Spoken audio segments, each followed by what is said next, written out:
The reading is Luke 23, 32 to 43. 2 other men, both criminals, were also led out with him to be executed. When they came to the place called a skull, they crucified him there, along with the criminals, one on his right, the other on his left. Jesus said, "Father, forgive them, for they do not know what they are doing." And they divided up his clothes by casting lots. The people stood watching, and the rulers even sneered at him. They said, "He saved others. Let him save himself if he is God's Messiah, the chosen one." The soldiers also came up and mocked him. They offered him wine vinegar and said, "If you are the king of the Jews, save yourself." There was a written notice above him which read, "This is the King of the Jews." One of the criminals who hung there hurled insults at him. "Aren't you the Messiah? Save yourself and us." But the other criminal rebuked him. "Don't you fear God," he said, "since you are under the same sentence. We are punished justly, for we are getting what our deeds deserve. But this man has done nothing wrong." Then he said, "Jesus, remember me when you come into your kingdom." Jesus answered him, "Truly I tell you, today you will be with me in paradise." Thanks.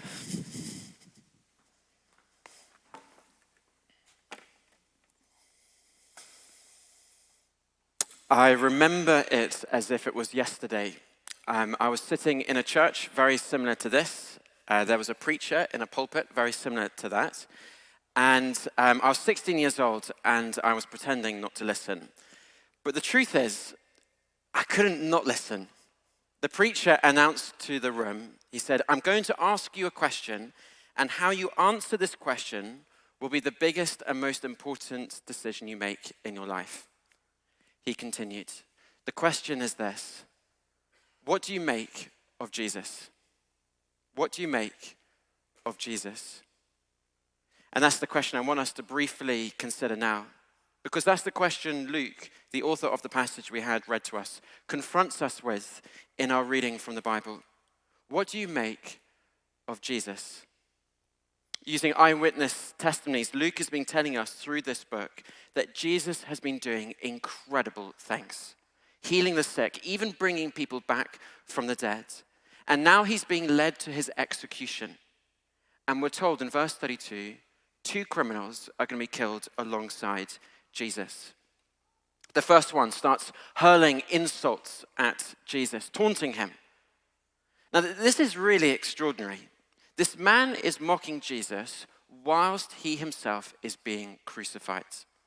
You see, the way crucifixion worked was that it slowly sort of suffocated you. Nails would be driven through your feet, possibly your hands as well. And so to breathe, you'd have to kind of lurch up by putting downward pressure on the nail driven through your feet. It was excruciatingly painful. And so this is no kind of relaxed chat in the living room going on. This guy is having a nail kind of literally kind of ripping through his foot in order to abuse Jesus, who's on the cross next to him. And what does he say? Well, after mocking Jesus, he says, verse 39, "Aren't you the Messiah? Aren't you the Messiah? Save yourself and us." And in some ways, you can kind of get where he's coming from. Someone being beaten up, mocked, nailed to a piece of wood, and then left to suffocate, in brutal humiliation. Well, it hardly looks like the Son of God. And in this abuse that we read from this criminal, we see what this criminal's issue with Jesus is. And perhaps his story isn't a million miles away from your story too. He basically says, "Look, Jesus, if you are who you claim to be, get down from your cross, get me down from my cross, and then maybe I will believe in you. I'll believe in who you claim to be." In other words, prove yourself to me by doing me a favor Get me out of this mess, and then I'll worship you. We began with the question, what do you make of Jesus? And maybe the answer for you is also in some ways contingent on what Jesus can do for you. If Jesus was just to show up in front of me, then I'll believe. If Jesus was to just fix my problems, the ongoing struggles I have, maybe with my job, my health, my relationships. Listen, God, if you do what I want, then I'll acknowledge that you exist. I'll worship you. It might be you're here today and you've been a Christian for a long time and you're thinking, this criminal's not like me. That's certainly how I read it, when I read this passage often. But you see, criminal number 1 shows us a trap I think we all fall into. We approach God not on the basis of what we will do, like this criminal, but what we've done, which is basically the same thing. Listen, God, I've done everything I was supposed to do in my life. I've broadly kept the rules. I come to church every now and then. I give some of my money away. I'm a pretty good person. Now it's your turn to do something for me. I deserve a good life, good job, good partner. Your turn, God. But Jesus shows us in this wonderful passage, he's not that God. Could he have spoken a word and freed himself and freed the other criminals? Of course he could. His miracles through Luke's gospel have shown us, of course he could. But why didn't he? Well, the answer is because Jesus came to bring a very different kind of salvation. Earlier last week, I think it was last week, a huge drama kind of unfolded with the supermarket chain Iceland. In limited stock release, Iceland began selling hot cross buns, but with a twist, as you can see in the picture, instead of crosses, they were buns with ticks. Hot ticked buns. Doesn't quite have the same ring, does it? The backlash was dramatic, to say the least. One person tweeted, "This is a disgrace." A number of people said, the reason why they were so upset was because the cross represents what Jesus has done for them. You see, criminal 1 is so kind of fixed on his circumstances, he misses what Jesus came to save us from. It's not ultimately our present circumstances, but rather he came to save us from something far more significant and serious. He came to save us from God's judgment, the judgment each of us deserve for the wrong ways that we treat each other and the wrong ways that we treat God himself. All of us, each of us, will know ways that we've fallen short. Sometimes publicly, most of the time, I would have thought privately. What do you make of Jesus? If you're anything like me, my thoughts and actions will show a pretty mixed bag. Am I more interested in what other people think? Am I more interested in pleasing other people over God? More than I'd care to admit. I wonder where it pinches for you. What does your spending history say about what you make of Jesus? What does your internet history say about what you make of Jesus? I don't want to wade into hot cross bun gate, but I will say this. The cross is so central to us at Easter because at the cross, Jesus died to forgive each and every one of us as we put our trust in him. The first criminal just didn't get it. Jesus had to die. He had to die in order for us to be forgiven. Jesus had to die the death we each deserve. Which brings us to the second and final criminal. Now, this is a guy who's clearly done wrong stuff. He's also being executed in a terrible way by being crucified. But just before he dies, he sees Jesus for who he really is, the Son of God who has the power to save him for eternity. So he says to Jesus, do you remember it? He says, "Remember me when you come into your kingdom." And in that moment, he's welcomed into heaven. Jesus says, "I tell you the truth. Today you will be with me in paradise." Criminal number 2 is extraordinarily good news for you and for me. You see, I don't know what your story is here today. I think it'd be fair to say each of us will have things that we've done in the past that we're not proud of as we look back this Easter. I imagine in a room of this size, there'll be some people who feel deeply ashamed of things that have happened in your life. But criminal number 2 is such good news for you and for me. Because criminal number 2 shows each of us that we're welcomed into life with Jesus, not because of anything that we've done, but because of everything that he has done. I've done nothing. He did everything. The pastor, Alistair Begg, does a great sketch asking us to imagine this criminal in heaven the next day. And an angel asks him, what are you doing here? And the criminal says, I don't know. And the angel says, what do you mean you don't know? And he says, well, I really don't know. And so the angel says, well, I think I'm just going to have to get the supervisor angel. So he gets the supervisor angel. Supervisor angel comes along and says, sorry, we're going to have to ask you a few questions. Have you been baptized before? And the guy replies, I don't even know what that means. And then the supervisor angel goes, have you, Alpha? And the guy replies, never heard of him. And so the supervisor asks, on what basis are you here? And the man replies, the man on that middle cross said that I could come.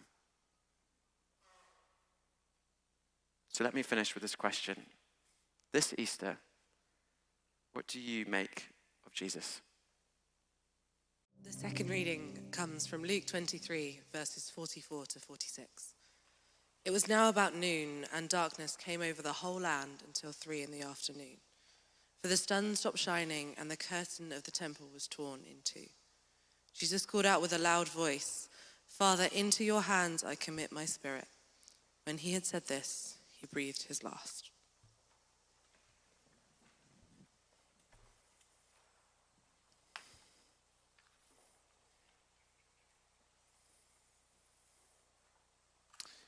Little nut brown hare, who was going to bed, held on tight to big nut brown hare's very long ears. He wanted to be sure that big nut brown hare was listening. Guess how much I love you, he said. Oh, I don't think I could guess that, said big nut brown hare. This much, said little nut brown hare, stretching out his arms as wide as they could go. Big nut brown hare had even longer arms. But I love you this much, he said. That is a lot, thought little nut brown hare. It's a sweet story, isn't it? It's quite sugary at times, but it shows the measure of love. In our previous passage, Luke was inviting us to ask the question, what do you make of Jesus? And in the passage we heard just read to us, as Jesus dies on the cross, the question kind of gets flipped on its head. The question now is, what does Jesus make of you? Instinctively, I'd be thinking, it kind of depends on what week I've had. You know, how today's gone. I wonder if we feel often like we're not quite good enough for Jesus. Maybe especially when we've had a bad week. You know, maybe we haven't really prayed much, thought about God much. You know, maybe got angry with people. Maybe we haven't been particularly self-controlled. We've already heard how Jesus died the death we deserved. On the cross, he took God's anger for the ways you and I have messed up.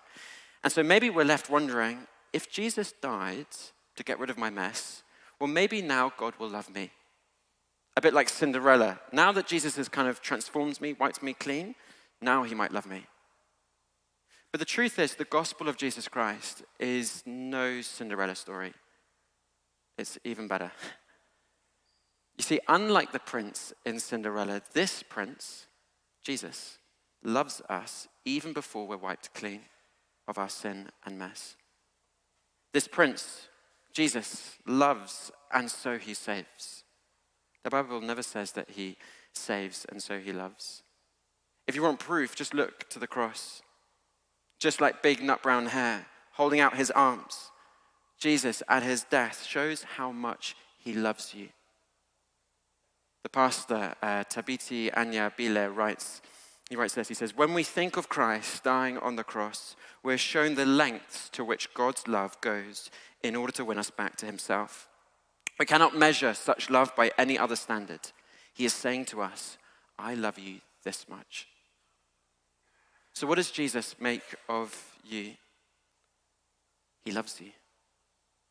Luke shows the extent of his love in our passage. Firstly, we see the darkness.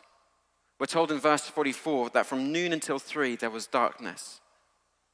You can imagine being there at the foot of the cross, looking up, seeing Jesus and these two other criminals being crucified at either side. And you can sort of hear the gasping as they're sort of trying to breathe on the crosses. And then suddenly, as you're looking up, poof, darkness. It would have been shocking.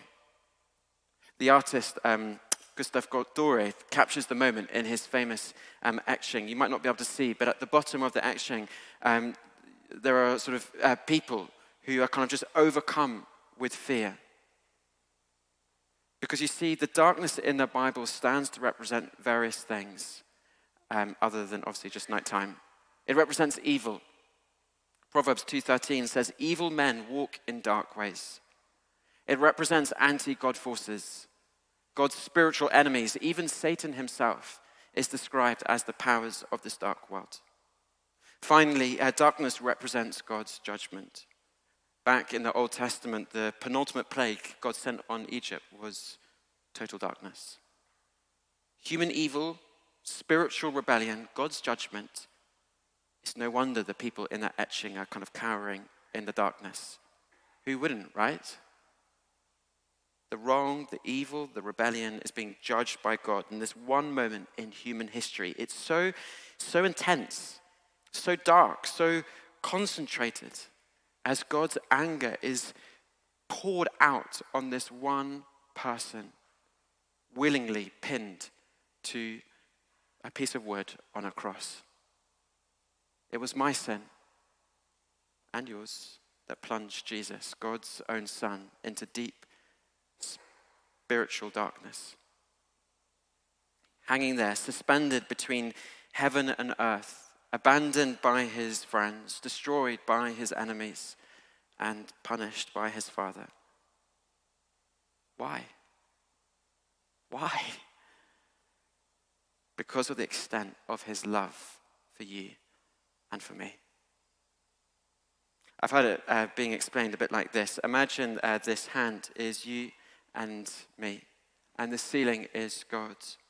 Our sin, our rebellion against God is kind of represented by this black book, just sort of cutting us off from having a relationship with God.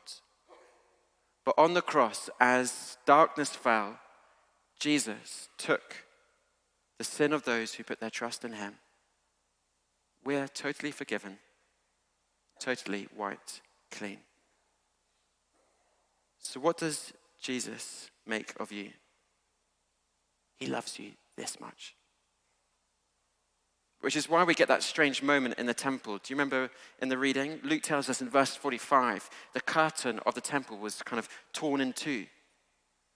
Now, I've never been to the White House before, but I'm told it's impossible to get close to the president, the most powerful person on the planet. All over the place are signs that say, restricted area. I've got one here actually. Restricted area. Do not enter. There you go. It says that on the screen there. Restricted area. Do not enter. And the curtain in the temple acted a bit like this sign. This curtain was apparently about 9 meters by 9 meters. So, it would have gone up nearly to the sort of ceiling, that high. An inch thick, apparently. And it represented the barrier between us and God. Our sin, well, it meant we couldn't access God, have a relationship with him. But for those who've put their trust in Jesus, as Jesus died and took our sin on himself, the curtain was torn in two. And so suddenly that barrier is removed. We're given access to God, our Heavenly Father. The do not enter sign is, by in a sense, literally ripped up. Now we have instant access to God, the most powerful being, not on this planet, but in the whole universe. We get to talk to him, to have a relationship with him. We get to even call him Father. How? Because of Jesus. I remember when I was first going out with my wife, I was so excited for her to meet my parents, to come to my parents' house and to meet my parents. I remember I was just so enthusiastic. Come on, at the house, opening the door. Come on in, come on, I can't wait for you to meet them. They're going to love you. You're going to love them. What does Jesus make of you? He loves you. He loves you more than you can imagine. He loves you so much, he wants you to meet his Father. Come on in. Come and speak to him. Call him your Father as well. Know the love that my Father has for you. As we close, I want to return to the words Jesus said to the second criminal, the one, do you remember, who puts his trust in Jesus right at the very end? Jesus there gives him a kind of a vision of the life he offers to those who put their trust in him. It's a vision of life offered to you and to me. Maybe for the first time today, or maybe today you're just in need of knowing afresh, maybe living afresh, this life won for you on that very first Good Friday. Jesus says to the criminal, today you will be with me in paradise.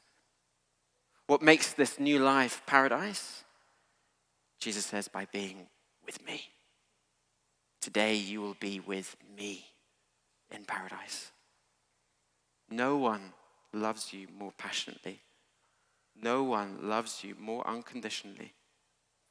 If you're ever in doubt, look to the cross and see Jesus' frail body crushed and plunged into the dark spiritual abyss. What does Jesus make of you? He loves you this much.